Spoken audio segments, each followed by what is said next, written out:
Morning. আশা করছি সবাই ভালোই আছেন। আমাদের গল্পগুলোর আরও একটি ব্লগে আপনাদেরকে স্বাগত। আজ অক্ষয় তৃতীয়া, আর সেই উপলক্ষে একজনের বাড়িতে গৃহপ্রবেশের নেমন্তন্ন রয়েছে। দুপুরবেলা খাওয়া দাওয়ার নেমন্তন্ন রয়েছে, সেই কারণে আজকে রান্নাবান্নার খুব বেশি ঝামেলা নেই।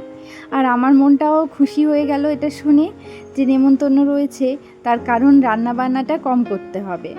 জানেন তো, প্রত্যেক দিনের এই একঘেয়ে রুটিনে আমরা গৃহিণীরা বড্ড একঘেয়েমি একটা জীবনযাপন উপভোগ করি। তবে মাঝে মধ্যে একটু ছুটি হলে বেশ ভালোই লাগে। গৃহিণীদের আসলে কোনো ছুটি হয় না, বাড়িতে থাকলে তো হয়ই না। বাইরে কোথাও ঘুরতে গেলে তাও একটু ছুটি পাওয়া যায়। সকালের জন্য ভাত রান্না করব, চাল ধুয়েছি, তাই চাল ধোয়া জলটা ফেলে না দিয়ে ভাবলাম একটুখানি গাছের গোড়ায় দিয়ে দিই। প্রত্যেক দিনই ভাবি, কিন্তু জানেন তো মনে থাকে না জলটা রাখার কথা, বেসিনে ধুতে ধুতে জলটা ফেলেই দিই। তো আজকে যখন মনে পড়েছে, তাই ভাবলাম একটু গাছগুলোর গোড়ায় গোড়ায় দিয়ে দিই, এতে গাছের নাকি বৃদ্ধি ভালো হয়। চাল ধোয়া জল দিলে গাছ নাকি আলাদা করে পুষ্টি পায়। আজকে শাশুড়ি মায়ের শরীরটা একটু ভালো হয়েছে। উনি বলছেন ওনার তো অনেকগুলো উনুন রয়েছে, একটা উনুনে রান্না করবেন। আমি বললাম থাক, আজকে রান্না করতে হবে না, আমি উপরে রান্না করে দিচ্ছি। তো উনি বললেন ঠিক আছে, তাহলে এঁচোড় কাটা হয়েছে, এঁচোড়টা রান্না করতে। তো আমি আজকে একটু টক ডাল আর এঁচোড় রান্না করব। আর উনি বলছেন যে একটু উচ্ছের তরকারি করবে। আসলে কি বলুন তো, কিছু কিছু নিরামিষ তরকারি উনি তো ভালো করেন, তাই আমি আর জোরাজুরি করলাম না উচ্ছে তরকারিটা রান্না করবার জন্য। আর একটু শাকও রান্না করবেন বলছেন। আসলে কি বলুন তো, নিরামিষ রান্না অনেকগুলো পদ না হলে ভালো লাগে না। আসলে কি বলুন তো, রান্নাবান্না ছাড়া শাশুড়ি মায়ের তো আর কোনো কাজ নেই, কারণ নিচে সমস্ত কাজ করার জন্য একজন কাজের লোক রয়েছে। যে কারণে রান্নাবান্না যদি উনি না করেন, তাহলে ওনার সময়গুলো মনে হবে বেকারই যাচ্ছে। আসলে কি বলুন তো, সময় কাটানোরও তো ব্যাপার রয়েছে, তাই ওই একটু আধটু কিছু রান্না না করলে ওনার মনটাও ভালো লাগবে না, আর সারাদিনের মধ্যে ওনার সময়টাও কাটবে না।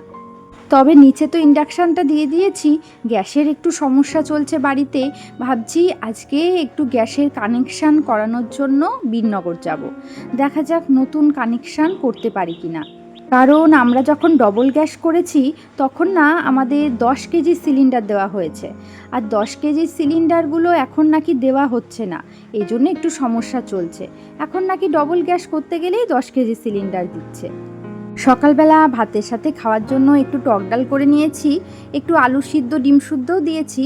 তবে শাশুড়ি মা তো আলু সিদ্ধ ডিম সিদ্ধ এগুলোর কোনোটাই খাবেন না, তাই ওনার জন্য বেশ কয়েকটা ঢ্যাঁড়স সেদ্ধ দিয়েছি। আর অনেকগুলো ঢ্যাঁড়স বলে একটা সুতোর সাথে ঢ্যাঁড়সগুলোকে বেঁধে দিয়েছি, যাতে করে ভাতের মধ্যে হারিয়ে না যায়। আসলে কি বলুন তো, ভাতের সাথে তো ঢ্যাঁড়সগুলো মিশে যাবে একদম, আর তাছাড়াও ঢ্যাঁড়সগুলো দেখবেন সিদ্ধ হয়ে একদম গলে যাবে, তখন না আর খুঁজে পাওয়া যাবে না, সেই জন্য।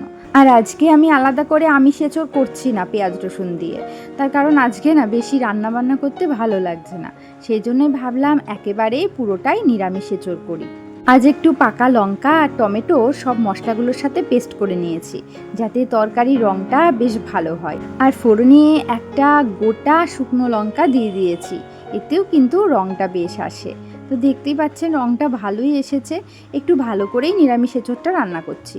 আমার বর আবার নিরামিষ এঁচোড়টা খুব একটা পছন্দ করে না, ওর জন্য সবসময় আলাদা করে আমিষ এঁচোড় করতে হয়। তবে আজকে একটু ভালো করে রান্না করলে ও ভালো খাবে নিরামিষ এঁচোড়টা। যাই হোক, এদিকে রান্নাবান্না তো কমপ্লিট হয়ে গেল, চলুন স্নানটা সেরে নিই। যেহেতু ওই যে বললাম বীরনগর যাব, তাই আজকে খুব তাড়াতাড়ি সংসারের কাজগুলো করে নিয়েছি, স্নান সেরে বেরোবো। মিছরিকে স্নান করিয়ে ঘুম পাড়িয়ে দিয়েছি, ওকে রেখেই যাব এই রোদ গরমে, আর ওকে নিয়ে যেতে মন চাইছে না। চলুন রেডি হয়ে নিই, আমার বড় বাড়িতে চলে এসেছে। এখন এই দুপুর প্রায় 2টো মতন বাজে। আমাদের যেহেতু দুপুরবেলা ওই যে বললাম নেমন্তন্ন রয়েছে, ওই জন্য শ্বশুরমশাই আর শাশুড়ি মায়ের জন্য ডাল তরকারি সবটা নিচে দিয়ে এসেছি। আমরা আজকে ভাবছি কেন্দ্রীয় সরকারের যে গ্যাসের স্কিমটা রয়েছে, যেটাকে ওই উজ্জ্বল গ্যাস যোজনা বলে আমরা জানি, ওটার জন্যই আজকে অ্যাপ্লিকেশান দিতে যাব। তো সমস্ত ডকুমেন্টস নিয়ে নিয়েছি, জানি না কি কি লাগবে, তাই যা যা ডকুমেন্টস ছিল বা যা যা প্রয়োজন বলে মনে করেছি সবটা নিয়ে নিয়েছি। বাড়িতে যার নামে কোনো গ্যাস নেওয়া নেই তিনি এই উজ্জ্বল গ্যাস যোজনা থেকে গ্যাস পেতে পারেন। যেহেতু আমার শাশুড়ি মায়ের নামে গ্যাস নেওয়া আছে, সিলিন্ডার নেওয়া আছে, তো ওনার নামে হবে না, কিন্তু আমার নামে তো কোনো গ্যাস বা সিলিন্ডার নেওয়া নেই, তাই আমার নামে কিন্তু হবে। তাই আমার সমস্ত ডকুমেন্টসগুলো নিয়ে নিয়েছি। আর এই অ্যাপ্লিকেশানটা দেওয়ার জন্য আমাদেরকে বিননগর এইচপি গ্যাস অফিসে যেতে হবে। তো আমরা এইচপি গ্যাস অফিসের সামনে চলে এসেছি। তবে এখানে আসার আগেই ভেবেছিলাম যে সামনেই ভোট, এখন এই সমস্ত কাজকর্ম হবে কিনা সন্দেহ আছে। তবে এই লোকটি যে বেরোলেন গ্যাস অফিস থেকে, ওনার কাছে শুনতে পেলাম এখন নাকি নতুন করে উজ্জ্বল গ্যাস যোজনা বা নতুন করে কোনো পার্সোনালি যে গ্যাস নেওয়া হয় সে নতুন গ্যাস কানেকশান দেওয়াই হচ্ছে না। আসলে যে যুদ্ধ চলছে সেই যুদ্ধের কারণে তো গ্যাস আসছে না, যে কারণে নতুন কোনো কানেকশান দেওয়া হবে না। তাই অগত্যা আমাদেরকে খালি হাতেই ফিরতে হলো। বিননগরে এদিকটা যখনই আমি আসি না কেন, যাওয়ার সময়ও দেখলাম আজকে রাস্তার ধারে বেশ কয়েকটি গাছের দোকান। তবে আজকে আমি মনে মনে ভেবেই রেখেছিলাম এই গাছের দোকানের এখানটায় একটু দাঁড়াবো, একটু গাছ দেখব, মনের মতন কোনো গাছ হলে নিয়ে যাব। তবে এই দোকানটায় সত্যিই প্রচুর গাছ রয়েছে। আপনি এই দোকানটাকে একটা ছোটোখাটো নার্সারি বলতে পারেন। আমার খুব ইচ্ছা জানেন, একটা ঝুলন্ত কোনো টবে পাতাগুলো ঝুলে থাকবে, ডালপালা ঝুলে থাকবে এমন একটা গাছ রাখার ভীষণ ইচ্ছা ছিল অনেক দিন ধরে। এই দোকানটিতে সব রকম সার, গাছের জন্য যা যা প্রয়োজন সব কিছুই পাওয়া যাচ্ছে দেখলাম। আমাদেরকে একটুখানি ধানের যে কুড়ো হয় ওটা দিয়ে দিল, কারণ আমি আজকে তো জেট প্ল্যান্ট নিলাম। দোকানদার বলে দিলেন যে জেট প্ল্যান্টের মাটি তৈরি করার জন্য অল্প একটু মাটির সাথে একটু ধানের কুড়ো দিলে খুব ভালো হয়। আমি সত্যি কথা বলতে এমনই একটি জায়গা চাইছিলাম যেখানে গাছ লাগানো সম্পর্কে সমস্ত কিছু কেউ বলে দেবে আমাকে। আসলে আমি একদমই নতুন, গাছ লাগানো সম্পর্কে একদমই আমার নলেজ নেই। সেই জন্য ওনার কাছে আমি অনেক কিছু জিজ্ঞাসা করে গেলাম আজকে। আর যেদিন আমি জেট প্ল্যান্টটা লাগাবো অবশ্যই আপনাদের সাথে শেয়ার করব।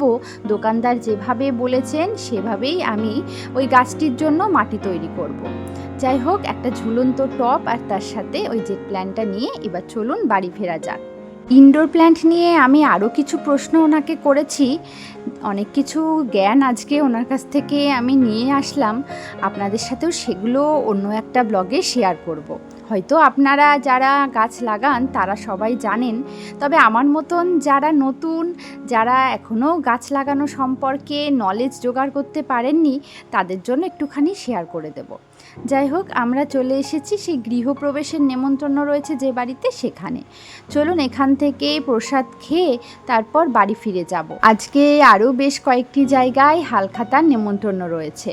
আসলে অক্ষয় তৃতীয়ার দিন বেশ অনেক দোকানেই কিন্তু পুজো করে থাকেন। এই অক্ষয় তৃতীয়ার দিনটি ভীষণ শুভ একটা দিন বলে ধরা হয়। এখানে দুপুরের মেনুতে রয়েছে রাধাপল্লবী, সাথে পনির দিয়ে চানা মশলা, ফ্রাইড রাইস, আলুর দম, আর শেষে আমের চাটনি, পাঁপড় আর রসগোল্লা। আমরা তো জমিয়ে খাওয়া দাওয়া করে বাড়ি ফিরলাম, তাই মিছরির জন্য একটা আইসক্রিম নিয়ে আসলাম। মিছরি আইসক্রিম খেতে ভীষণ ভালোবাসে জানেন, সবসময় বলে আইক্রিম খাবো। আইসক্রিম তো উচ্চারণ সে করতে পারে না। তো আসার পথে আরেকটি দোকানে গেছিলাম হালখাতা করতে, তো ওখান থেকেই এই প্যাকেটটি দিয়েছে, আর সাথে মিছরির জন্য একটু আইসক্রিম নিয়ে আসলাম। ও বেশ মজা করে আইসক্রিমটা খাচ্ছে।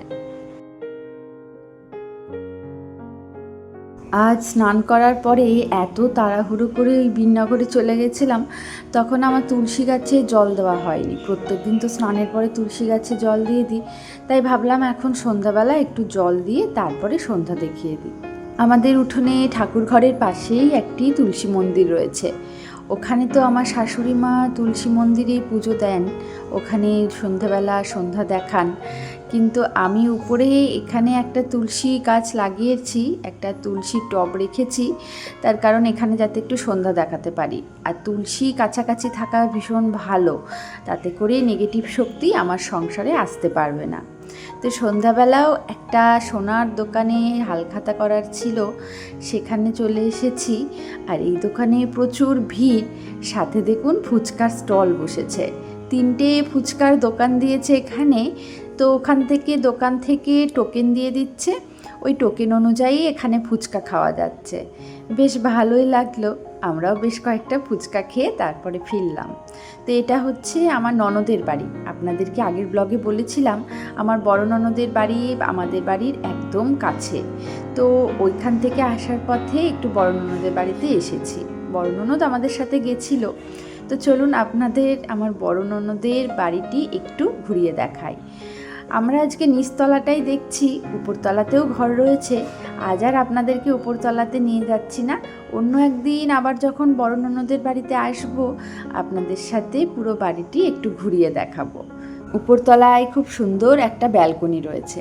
আপনারা তো জানেন ব্যালকনি আমার কত ভালো লাগে, তবে সেখানে কোনো গাছ নেই। আপনাদের সাথে অন্য একদিন উপরতলাটাও শেয়ার করব। তো ইনি হচ্ছেন, যে ছবিটি দেখতে পাচ্ছেন, ইনি হচ্ছেন আমার ননদের শাশুড়ি মা। এই বেশ কয়েক মাস হলো উনি গত হয়েছেন। তো চলুন আজকের ব্লগটি এখানেই শেষ করছি। আশা করছি ব্লগটি আপনাদের ভালো লেগেছে। ভালো লেগে থাকলে লাইক করে কমেন্ট করে জানাবেন। চলুন বিদায়, দেখা হচ্ছে পরের ব্লগে। সকলে ভালো থাকুন, সুস্থ থাকুন।